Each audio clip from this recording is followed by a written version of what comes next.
আসসালামু আলাইকুম প্রিয় শিক্ষার্থীবৃন্দ, stopping by woods on snow evening এই কবিতাটির আমরা ধারাবাহিক ক্লাসগুলোর আজকের এই লেকচারের শেষ স্ট্যাঞ্জাটি বিশ্লেষণ করব। এই স্ট্যাঞ্জাতে আমরা কিন্তু এর লাস্টের স্ট্যাঞ্জাটি পড়ব এবং এর পরের আগে কিন্তু আমরা দেখেছি যে আমাদের ন্যারেটর উনি একটি বনের পাশে, জঙ্গলের পাশে অনেকগুলো চমৎকার গাছের পাশে দাঁড়িয়েছেন, যে গাছগুলো আমাদের শান্তি, নীরবতা এবং আমাদের রেস্টের প্রতীক হয়েছে। এই জায়গায় দাঁড়িয়ে উনি কিন্তু চিন্তায় মগ্ন হয়ে একদম গভীরে ডুবে গেছেন। এই সময় কিন্তু ওনার সাথে যে হর্সটি ছিল, এই হর্সটি কিন্তু ভাবছে যে এই জায়গাটাতে তো আমার কথা না, এটা তো কোনো ফার্ম হাউসের কাছেও না, এই জঙ্গল থাকার জায়গা না, স্নো পড়তেছে এবং পাশে যে লেকটা আছে এটা তো ফ্রোজেন লেক, এই জায়গাতে থামার জায়গা না, নিশ্চয়ই কোনো ভুল হয়েছে। এই ভুলটাকে ভাঙার জন্য কিন্তু উনি কি করেছে, দেখো এইখানে আমরা কিন্তু দেখেছি হর্সটা কিসের প্রতি কি হয়েছে, এখানে পার্সনিফাই করা হয়েছে। আমার হর্সটা এখানে কিন্তু মানুষের বিবেক হিসেবে কাজ করেছে, মানুষের মতো কাজ করেছে। সে কিন্তু তার বেলটা নাড়া দিয়ে দেখিয়েছে বা বলেছে যে এই যে জায়গাতে থেমেছেন এটা কিন্তু থামার জায়গা না, এখানে ভুল জায়গায় থেমেছেন। এই যে দেখো আমাদের দুইটি পোল আমাদের কাজ করছে, একটি জায়গায় কবি সৌন্দর্য অবলোকন করতে যাচ্ছে, এই পৃথিবীর দায়িত্ববোধ থেকে একটু দূরে এসে সে কিন্তু পৃথিবীকে একটু শান্তির জায়গায় রেস্ট নিতে চাচ্ছে এবং একই সাথে দায়িত্ববোধ কিন্তু মনে করে দিচ্ছে এই জায়গাটা কিন্তু আমরা থামার জায়গা না, এখান থেকে আমাদের চলে যেতে হবে, আমাদের ফার্ম হাউস কিন্তু আরো অনেক দূরে, আমাদের ডেস্টিনেশন কিন্তু আরো অনেক দূরে। এটা কিন্তু ইনার মিনিং রয়েছে। ইনার মিনিংটা কি? আমরা আমাদের পৃথিবীতে চলার পথে আমরা কিন্তু অনেক সৌন্দর্য জায়গাগুলো দেখি এবং একই সাথে কিন্তু আমরা দেখছি এমন একটি জায়গা, এটা হচ্ছে darkest evening of the year. আর মানে কোথায় এসে পৌঁছেছেন আমাদের রাইডার, উনি দিনের শেষে বিকেলের বেলায় পৌঁছেছেন, আমরা রাতের একটু আগে, আর মানে কি মৃত্যুর খুব কাছাকাছি জায়গায় এসে পৌঁছেছেন। এই জায়গায় এসে আমরা কিন্তু শুনি যে আমার চাকরির পরে আমি আমার জীবনটাকে একটু কি করব, রেস্ট নিব, শেষবেলা একটু রেস্ট করে কাটাবো, সারা জীবন তো পরিশ্রম করলাম। কিন্তু এই যে রেস্ট নেওয়ার যে জায়গা, ইভিনিং সময়, এটা কিন্তু রেস্টের জায়গা না, আমাদের বিবেক মনে করিয়ে দেয়। আচ্ছা যাই হোক, এখন আমরা এখানে লাস্ট স্টেন্সেস যদি দেখার চেষ্টা করি, এখানে কিন্তু woods are lovely dark and deep. এখানে ওটস কিন্তু আমরা দেখেছি যে কিসের প্রতীক হয়েছে, মানে পিস, রেস্ট, এবং একই সাথে কিন্তু এটা আমাদের আনন্দের প্রতীক হয়েছে। কারণ পৃথিবীর যত বৈচিত্র্যময় সৌন্দর্য সবই কিন্তু গাছের। এখানে এক এক গাছে কিন্তু এক এক ধরনের বর্ণিল ফুল ফোটে, যেগুলো আমাদের মুগ্ধ করে। এই যে পৃথিবীর চমৎকার সৌন্দর্য কিন্তু আমাদের মুগ্ধ করে। এই মুগ্ধতা থেকে কিন্তু আমাদের চিরদিন বেঁচে থাকার একটা প্রবণতা এবং ইচ্ছা তৈরি হয়।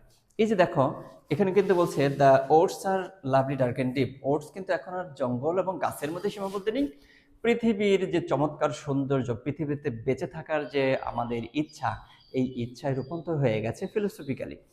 তাহলে এখানে কিন্তু বলছে যে দেখো পৃথিবীর সৌন্দর্য কত চমৎকার, এটা কত গভীর, এটা কত ডার্ক, দেখো এটা সবই দেখো কত চমৎকার, এখানে থাকতে ইচ্ছা করে, এমন কেউ নেই যে পৃথিবী থেকে চলে যেতে চায়।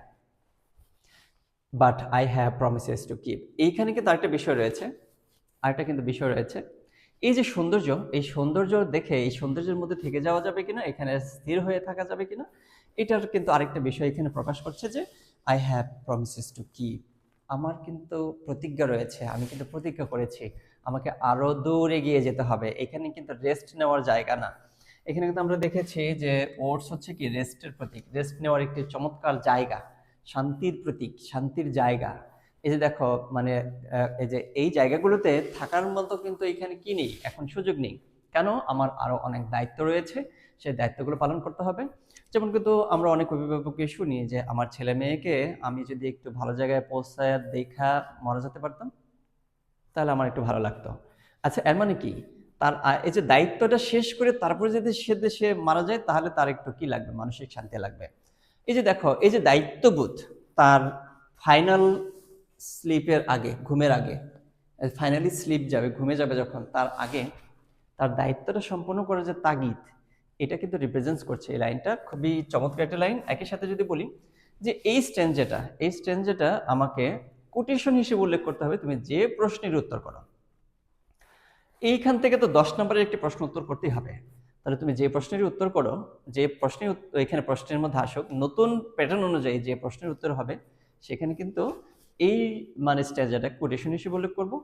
একই সাথে দেখবা যে অনেকেই মানে যখন কোনো ফেসবুক পোস্ট দেয় বা কোনো একটি বক্তব্য বলে, তখন কিন্তু এই লাইনটাকে কোটেশন করে অনেকে বক্তব্য দেয়।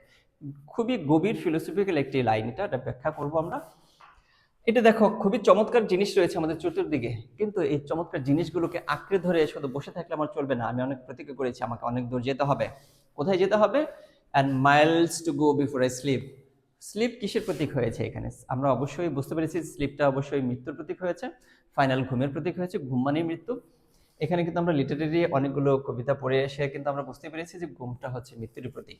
আর মানে কি, মৃত্যুর পূর্বে মাইলস টু গো, আমাকে অনেক দূর যেতে হবে। এটা কিন্তু এই যে লাইনটা, এই লাইনটার গুরুত্বটা আরো বেশি গভীরে নেওয়ার জন্য কিন্তু এই কথাটা আবার দ্বিতীয়বার বলেছে, and miles to go before sleep. আর মানে কি, মৃত্যুর আগে আমাকে অনেক দূর যেতে হবে, দায়িত্ববোধ পালন করে যেতে হবে। এখন আমরা প্রথম স্ট্যান্ডে দেখেছিলাম পজ এন্ড ওটস, এখানে থেমে গেছে এবং এখানে কোথায় থেমেছে? সুন্দর একটি জায়গায়। দ্বিতীয় স্টেজে দেখেছি যে তার যে ঘোড়াটা আছে, ঘোড়াটা কনফিউজ হয়ে গেছে, এই জায়গায় কেন থামলো? এই জায়গাটা থামার জায়গা না। এই যে দায়িত্ববোধ আমাকে মনে করে দিচ্ছে যে তুমি সুন্দর একটি জায়গায় আসছো, এখনই চলে যাও। এই জায়গাটা কিন্তু বেশি সময় থাকার জন্য না, তোমার দায়িত্ব পালন করতে হবে, দায়িত্ব পালন করে তারপর তুমি অন্য কিছু করো। এবং পরে দেখেছি যে দায়িত্ব পালনে যখন আমি একটু মগ্ন হয়ে যাই, তখন কিন্তু আমাকে একটা বেল দেয়। বেল দিয়ে কি করে দিচ্ছে? স্মরণ করিয়ে দিচ্ছে। And at the last stanza, the temptation and the decision. এই যে দেখো, আমাদের একই সাথে প্রলুব্ধ করে, একই সাথে আমার সিদ্ধান্ত নিতে হয়। কি সিদ্ধান্ত? The traveller admits the woods are lovely dark and deep. এই যে ভ্রমণকারী, উনি কিন্তু নিশ্চিত করে বলেছেন যে এই যে দেখো জঙ্গলটা কত সুন্দর, কত চমৎকার, কত গভীর, দেখলেই ভালো লাগে, মনে হয় আরো কিছুক্ষণ থেকে যায়, আরো একটু সময় দেখি। এগুলো কিন্তু মনে হয় এত চমৎকার। They are inviting, peaceful and full of mystery.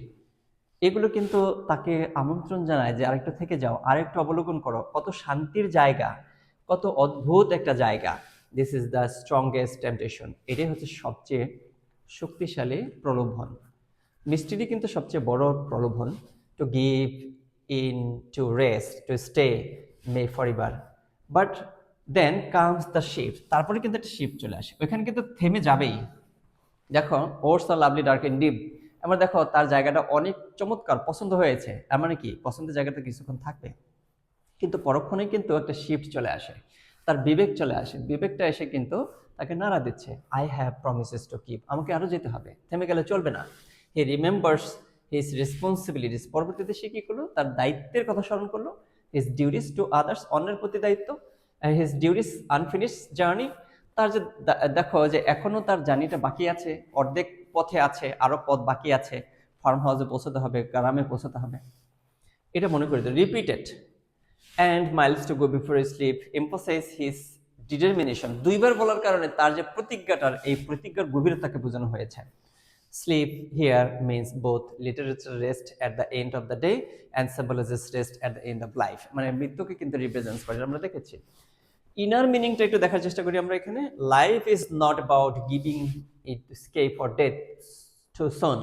জীবন কিন্তু এরকম নয় যে আমি আর কিছু করতে পারবো না, আমার এখানে আমি রেস্ট নেওয়া শুরু করি, এরকম নয় জীবনটা। জীবনটা কিন্তু এত তাড়াতাড়ি মৃত্যুবরণ করবে, এত তাড়াতাড়ি পৃথিবীকে চলে যাবে, এটাও কিন্তু নয়। আমার সামনে আরো অনেক দায়িত্ব আছে। No matter how tempting peace might seem, তার প্রলোভন যেরকমই সুন্দর হয়ে থাকুক, যত কিছুই থাকুক না কেন, আমাদের এখানে কিন্তু থামার কোনো সুযোগ নেই। One must live out their duties, fulfil their promises and continue the journey until the rightful end. সঠিক সমাপ্তির আগ পর্যন্তই আমাদের কিন্তু জার্নিটা চালিয়ে যেতেই হবে। And repetition shows the speaker is reminding himself firmly. দুইটা লাইন, একটা লাইন যে দুইবার বলেছে, আর মানে কি, দৃঢ়ভাবে কিন্তু এখানে বলেছে যে আমাকে এই কাজটি না করলে কিন্তু চলবে না। ধরো হচ্ছে তোমাকে কোনো একটা কাজ করতে বলা হইলো, তুমি বের হয়ে গেল, তখন আরেকবার বলে আমি কিন্তু এই কাজটা করতে বলেছি, মনে আছে তো? আর মানে কি, দ্বিতীয়বার বলে কি করলো? এই কাজের গুরুত্বটা, গভীরতাটাকে বোঝানো হইলো। এর মানে এখানে দুইবার যেহেতু বলছে, সুতরাং এটার গভীরতাটাই বোঝানো হয়েছে। Almost resisting the strong pull of the world. আচ্ছা, এটা আমরা দেখলাম। ওভারঅল ইনার মিনিংটা যদি আমরা দেখি পুরো কবিতাটির, এটা যদি আমরা একটু দেখে নিই। This poem is about the deep conflict between desire and duty. আমাদের যে ইচ্ছা এবং আমাদের দায়িত্ব, এই দুইটার মধ্যে যে টানাটানি, আমরা কিন্তু জানি যে আমরা সিদ্ধান্ত নেওয়ার সময় দুই ধরনের, দুই পাশ থেকে টানাটানি করে। একজন বলে না এই সিদ্ধান্ত নিও না, আরেকজন বলে না না ওইটা নিলে ভালোই হবে, আরেকজন বলবে না নিলে বিপদ হতে পারে, আরেকজন বলে বিপদ হলে আর কতটুকুই হবে। আচ্ছা, এরকম কিন্তু আমাদের মনের ভিতরে একটা টানাটানি চলে। এই যে মনের মধ্যে দুটা সাইড আছে, একটা সাইড কিন্তু এখানে কবি নিজেই, আর একটা সাইড কিন্তু ঘোড়া। ঘোড়া কিন্তু তাকে টেনে নিয়ে যাচ্ছে দায়িত্বের দিকে, আর কবি যাচ্ছে কোন দিকে? সৌন্দর্য দেখার দিকে। এই দেখো দায়িত্ব এবং এই যে কর্তব্য এবং একই সাথে সৌন্দর্য, এই দুইটা যে টানাটানি, বিটুইন কন্ট্রাস্ট, এই দুইটাই কিন্তু চমৎকারভাবে এই কবিতার মধ্যে তুলে ধরা হয়েছে। আচ্ছা, between the temptation of rest, এই দেখো আমাদের যে রেস্ট নেওয়ার যে একটা temptation, between desire and duty, between temptation of rest death, rest বলতে কি peace, death on escape, and the responsibilities, temptation এবং রেসপন্সিবিলিটিস, এই যে দুইটার মধ্যে যে টানাটানি, রেসপন্সিবিলিটিস এবং temptation, the oath symbolizes everything that draws us away from the burden of living, silence, beauty, peace, and even eternal rest. The horse, the bell, and the repeated promises remind us that life is not finished yet. জীবন কিন্তু এখনো শেষ হয় নাই, আমাদের আরো এগিয়ে যেতে হবে। উই ক্যানট গিভ আপ, আমরা কিন্তু এখনই জীবনকে ছেড়ে দিতে পারি না, ত্যাগ করতে পারি না, আমরা কিন্তু চলে যেতে পারি না। এটা কিন্তু দেখানো হইল in a way the poem is both comforting and happy. It comforts us by showing the beauty of rest. একই সাথে দেখো রেস্ট অ্যান্ড পিস, এইটা দেখাচ্ছে যে দেখো কত সুন্দর প্রকৃতি, এখানে দেখলেই শান্তি লাগে, থাকলেই ভালো লাগে, থাকলে আরো থাকতে ইচ্ছা করে।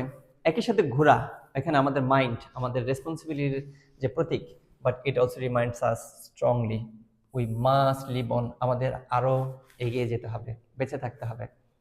কেউ কেউ বলে যে আমার আর ভালো লাগছে না, আমি পৃথিবী থেকে গেলেই বাঁচি। আবার বলে না, দায়িত্ব আমার আরো আছে, সেগুলো পূরণ করেই যেতে হবে। Fulfil our duties and only then can we rest. দেখো ফুলফিল করেই তারপর আমরা রেস্ট নিতে পারি। এরপরে হচ্ছে আমাদের ওভারঅল একটি ক্লাসের মধ্যে আমরা ইনার মিনিং, আউটার মিনিং এর যে সামারিটা রয়েছে কবিতার, সামারিটা পড়ার চেষ্টা করব। আশা করি এই যে চারটি স্ট্যাঞ্জা পড়লাম কবিতার, এই চারটি স্ট্যাঞ্জার লাইন টু লাইন আমরা বিশ্লেষণ করার চেষ্টা করেছি, একই সাথে এদের ইনার মিনিং আউটার মিনিং বোঝার চেষ্টা করেছি। আশা করি তোমরা ক্লাসগুলো মনোযোগ সহকারে দেখেছো এবং এখান থেকে অনেক কিছু জানতে পেরেছো। এই ক্লাসগুলোর যদি আরো কোনো প্রশ্ন থাকে তোমাদের, তাহলে সেই ক্ষেত্রে অবশ্যই আমার যে লাইভ ক্লাসটি থাকবে সেই লাইভ ক্লাসে তোমরা জিজ্ঞেস করতে পারবে। সবাইকে ধন্যবাদ জানাচ্ছি আজকের এই লেকচারটির পরিপূর্ণ অংশটি দেখার জন্য। একই সাথে আমন্ত্রণ জানাচ্ছি তোমার বন্ধুদেরকে লংগলের সাথে সম্পৃক্ত করবে এবং আমার এই কোর্সটিতে অন্তর্ভুক্ত করবে। এই প্রত্যাশা রেখে, আহ্বান রেখে আমি আজকের এই লেকচারটি শেষ করছি। ধন্যবাদ সবাইকে আমার এই লেকচারটি দেখার জন্য।